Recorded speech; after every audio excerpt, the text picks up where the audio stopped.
Hey everyone! Welcome to my channel Manhwa Mantra. I noticed that a lot of you watch my videos but haven't subscribed yet. If you enjoy the content, please hit that subscribe button. It really motivates me to keep creating more amazing videos for you all. Let's get started! In the previous chapter, we witnessed an intense clash where Chu Ching-cheng displayed incredible power, single-handedly sustaining the four-element cycle array using her empty spirit body. Despite her victory, Lu Si's treacherous attack left her gravely injured and poisoned, showcasing the ruthless nature of demonic cultivators. Zhuo Fan's cold pragmatism further deepened the divide between the two sects, while Elder Yun warned his disciples against showing mercy, as tensions soared. The next match saw the mystical heaven sect suffer a crushing defeat, but Elder Yun's confident smirk hinted at an ace up his sleeve. Let's begin the story! As Kui Lang stepped onto the stage, a murmur ran through the crowd. Elder Yun, whose eyes were always darting around with suspicion, focused on Kui Lang and turned to Xuan Xiaoyu. "Young master," he whispered conspiratorially, "I wouldn't have let you go up there, not even to forfeit. You're too valuable. But since it's Kui Lang, ha ha ha, we have the perfect counter-strategy." His voice lowered even more as he leaned in and shared his plan. Xuan Xiaoyu listened closely, nodding occasionally with a sly, almost sinister glint in his eye. With his orders received, he took Chu Ching-cheng's permafrost, sword from her still unconscious body, and strode confidently to the center of the stage. Kui Lang sneered. "Well, well, well," he drawled, his voice dripping with disdain. "If it isn't the great young master of the mystical heaven sect, come for your beating too. Have you? Ahem?" Xuan Xiaoyu cleared his throat theatrically. "Do you know who I am?" Kui Lang's reply was mocking. "Oh, is there anyone in this world who doesn't know the disabled? Young master of mystical heaven sect, your elements are all mixed up, right? Here to get the thrashing your sect leader probably wants to give you, or maybe you're not even his son at all. And this is his way of getting rid of you, ha ha ha." The crowd roared with laughter.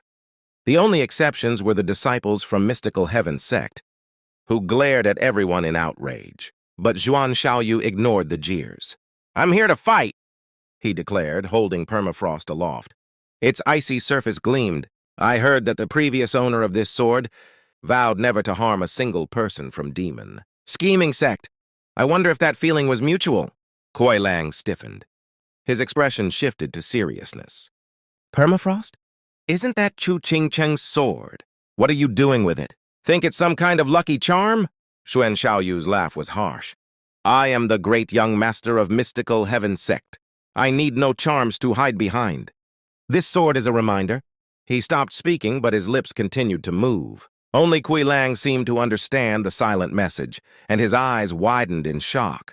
A deep frown settled on his face before he sighed and said quietly, "I surrender." An uproar filled the arena. The judge himself was taken aback. An ethereal stage expert forfeiting to someone known to be weak? It seemed impossible. Fiend Yang erupted in rage. "Kui Lang, you useless idiot! All it would have taken was one slap. Why the hell did you surrender? Are you all trying to make me look like a fool?" The other members of the demon scheming sect glared at Kui Lang, confused and demanding answers. Only Zhuo Fan watched with calm understanding. "Mystical heaven sect pulled out every trick in the book," he mused quietly. "I'm sure they found some way to force his hand." Kui Lang trudged back to his seat, looking downcast and avoiding everyone's gaze. Xuan Xiaoyu wore a victorious smirk, enjoying his unexpected triumph. Shui Ruohua rushed to Xuan Xiaoyu, her concern evident. "Brother, what just happened? I thought that brute would hurt you. Why did he just surrender?" Xuan Xiaoyu only offered a mysterious smile. "Can't say. It was Elder Yun's plan, a little secret between us," he chuckled. The two of them shared a laugh, leaving the others puzzled. Kui Lang sat heavily among his teammates, ignoring their stares. Even his own son, Kui Gang, struggled to comprehend the decision. "Dad, what happened?" Kui Gang asked. "What could possibly make you back down?" Zhuo Fan, sensing the tension, held up the sect leader's token. "By the power of the sect leader," he declared loudly, "I make the decisions here. Understand?" The disciples of the demon scheming sect bowed reluctantly. Zhuo Fan continued, "Kui Lang, explain yourself." "But only to me." He pointed to his ear. Kui Lang clenched his jaw but leaned in to whisper, Zhuo Fan's eyes lit up with understanding, and he nodded. All right, you're excused. No one will speak of this again. The others were more confused than ever. Kuai Gang looked desperate for answers, but Zhuo Fan's authority remained absolute. What did I just say? He reminded them. Disobeying the sect leader is a grave offense. The judge finally announced the results. Mystical Heaven Sect, 8 points. Demon Scheming Sect, 4 points. This round goes to Mystical Heaven Sect. The crowd buzzed with disbelief. Against all odds, the weaker Mystical Heaven Sect had outmaneuvered their deadly rivals. Elder Yun, looking smug, interrupted the judge as he began to explain the rules for the team fights. Ha ha ha, Elder Yun said with a bow. We, Mystical Heaven Sect, forfeit this round. Zhuo Fan's eyes narrowed, sensing the cunning strategy. Elder Yun had sacrificed team points to secure their overall position, confident that the singles match victory was enough. Fiend Yang exploded with indignation. Running away now, cowards? Fight us if you dare! Zhuo Fan shook his head, unimpressed by the theatrics, and walked away. The rest followed, leaving Fiend Yang bellowing in frustration. The lower 3 sects stage ended with Mystical Heaven Sect securing the singles matches, Demon Scheming Sect taking the team battles, and the Mystical Heaven Sect winning overall by manipulating the rules. Lucy fumed in frustration back at their lodgings. If we fight again, I'll destroy their formation. He insisted to Chi Changlong and Bai Lian. They sneered, unimpressed by his bravado. Zhuo Fan's patience finally snapped. He punched Lu Si down to the ground with a single, brutal strike, knocking out a couple of teeth. Boy, I've had enough of your arrogance. Tapan roared. Even the venerables looked startled by his anger. Zhuo Fan's authority silenced the room. Now, listen up, he commanded. What's done is done. The Mystical Heaven Sect played a clever game. Next time, we'll be ready. For now, we focus on what's ahead. He glared at each of them until they nodded in submission. The tension lingered, but everyone knew that they had to stay united under Zhuo Fan's command. The battles were far from over, and everyone understood that this was only the beginning. With deliberate steps, Zhuo Fan moved closer to Lu Shi, dark energies swirling menacingly around him. His eyes gleamed with bloodthirst, a sight that froze Lu Shi in place. Panic seeped into his voice as he stammered, Steward Zhuo, what's the meaning of this? I haven't done anything wrong! But his words couldn't stop the overwhelming tension spreading through the air. The rest of the group watched with unease, unsure of how to intervene. Without hesitation, Zhuo Fan closed the distance. His hand shot out, gripping Lu Xi's throat and lifting him clean off the ground. The suffocating pressure in the atmosphere made even breathing a challenge. Zhuo Fan's voice was cold and demanding. Where is the antidote? The word hung heavily in the air. Antidote. Realization dawned on Lu Xi. So Zhuo Fan still cares about that woman, he thought bitterly. All this time, he'd believed Zhuo Fan's detached demeanor meant indifference. But now it was clear he had only been holding back, waiting for the right moment to act. Feeling the weight of Zhuo Fan's wrath, Lu Xi's voice wavered with indignation. Steward Zhuo, you can't treat me like this. I've sacrificed so much for the sect. You didn't even punish the one who forfeited. Yet you come after me for harming a mere woman? Where's the fairness in that? Fiend Yang, sensing the growing danger, stepped forward. Zhuo Fan, Lu Xi fought hard just now. I understand you're upset about the antidote, but this approach... Zhuo Fan cut him off with a sharp snort. This is my business. Anyone who interferes will face the consequences. I decide what's excessive. And don't think for a second that Venerable Sha can shield you. Lu Xi, you've defied me one too many times. Now hand over the antidote or else... Lu Xi's brow twitched as he struggled against the crushing grip. There isn't one... His words came out hoarse, his body trembling. My poison isn't lethal. She'll suffer for 49 days and then she'll recover.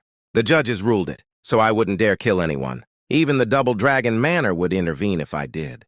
Besides, if there were an antidote, wouldn't the other elders have demanded it by now? Zhuo Fan's eye twitched, his rage intensifying. Black energy surged around his body, wrapping tighter and tighter around Lu Xi like a sinister net. Fear overtook Lu Xi as he realized he had underestimated Zhuo Fan's resolve. Zhuo Fan's voice grew even colder, like the final chill before death. Hand over the antidote or you'll leave my sight for good. Fiend Yang's panic deepened, but he still attempted to reason. Fan, he said there isn't one. The woman isn't in any real danger, and we need every member of our team for the Double Dragon gathering, killing him now. But Fan was beyond reasoning. The black energy tightened further, ready to envelop Lucy completely. Unable to withstand the suffocating power any longer, Lucy finally broke. Wait! I have it! I have the antidote! A faint light glimmered in his hand as he pulled out a small vial. Fiend Yang's jaw dropped. His shock quickly turned to anger as he glared at Lu Shi. The bastard had it the whole time. Without a glance, Fan flung Lu Shi aside like a discarded doll. The man hit the ground with a sickening thud, blood spurting from his mouth.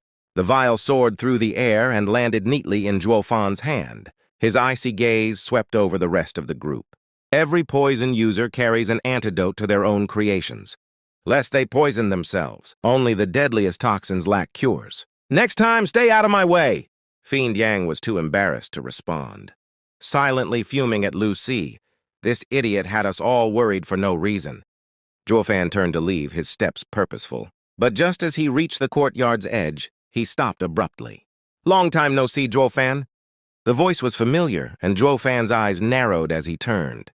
Standing in the doorway was Shang, flanked by two women, Shuanger and Yongning. The women gasped at the sight before them. Lucy lay crumpled on the ground, blood pooling beneath him, while Fan's expression was darker than they'd ever seen. Shang, on the other hand, seemed unfazed. He chuckled lightly. I've never seen you lose control like this. Not since what happened to Ninger at the esoteric debate. It seems Edifice Lord Chu has made some progress with you, ha ha ha.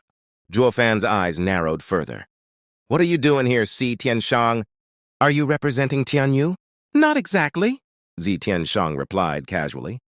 I've been watching from the sect's stands, and I must say your arrogance is as dazzling as ever. You haven't changed one bit. But do you remember my old goal? I left Tianyu too. Now I'm a disciple of the Sword God sect, competing among the middle three sects. I'll be waiting for our match. Fan gave a slight nod after a pause. Then, with a flick of his wrist, he tossed the vial to Tianshang. Settle this for me. Tianshang caught it with ease, a smirk on his lips. Still as cautious as ever, I see. Always delegating. With a light laugh, Tianshang turned to leave, gesturing for the women to follow. Come along, you two. You haven't met Edifice Lord Chu yet, have you? It's always wise to know your allies and enemies. The women hesitated only briefly before rushing after him. They didn't even look back to greet Fan. Fan stood still, his expression unreadable. After a moment, he turned and walked away, leaving the courtyard in tense silence. Fiend Yang let out a heavy sigh, breaking the oppressive mood. He turned to Lu Shi, shaking his head. You fool. How could you not see how much Fan cares about that woman?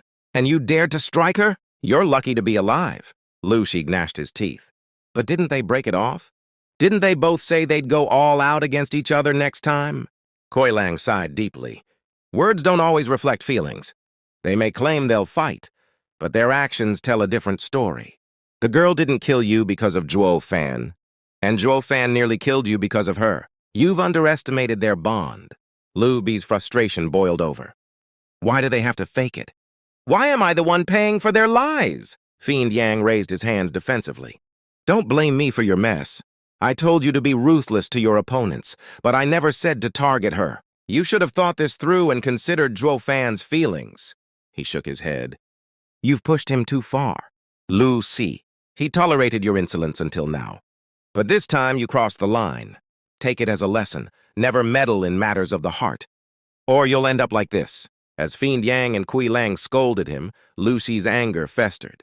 He looked around, but all he saw were faces silently condemning him. His resentment grew, his thoughts dark and venomous. Just you wait, Fan, this isn't over.